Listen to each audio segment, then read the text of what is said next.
Thinking a lot about freedom these days. Our Lady Liberty. How many people know the story of Lady Liberty and how she came to be there? Vive la France! Vive la France, but in particular, how Vive la France brought Lady Liberty here. They forced us at a time, but before that, on the Morris, it was a crowdsourced scholar.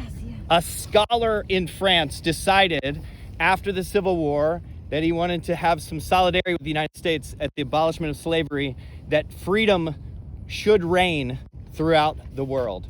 And he had the idea to have this beautiful statue put in one of the metropolises of this beautiful country that we live in to symbolize this freedom and this relationship between France and the United States.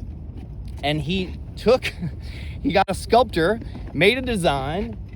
He charged $1 for a little figurine, $5 for a larger figurine, raised $250,000, and built that statue there, and then shipped it to the United States as a gift.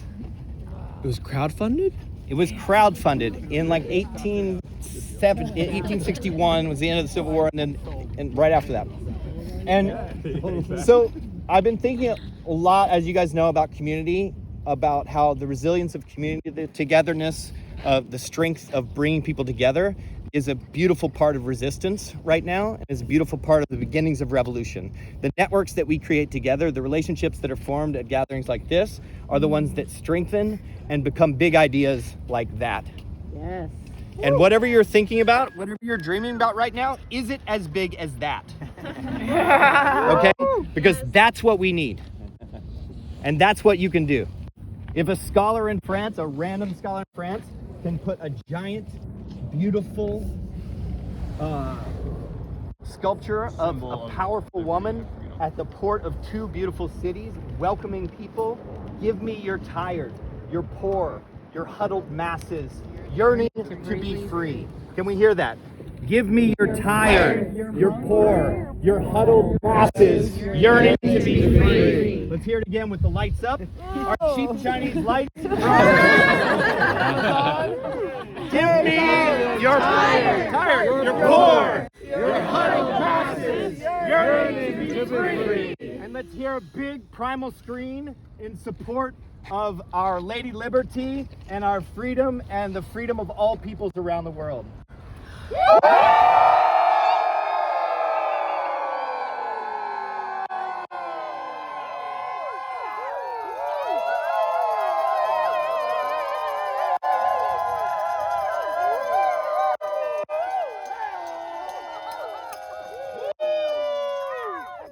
So you're going to hold each of these candles. You're going to carry those with you into the next space. Important information about the next space. We're going to keep all of our voices when we enter a building. We're going to keep them to nothing. We're going to respect the hallways. The host of the next space is worried about the landlord and neighbors complaining. So let's just be very respectful for pretending it's like your home and you're worried about your neighbors because they called the cops last time you had a party. So pretend like that, and everybody have their candles. When we enter the space, we're going to drop our stuff, but we're going to keep our candles, and we're going to encircle the action. Okay? Ready to rock? Woo! Let's go.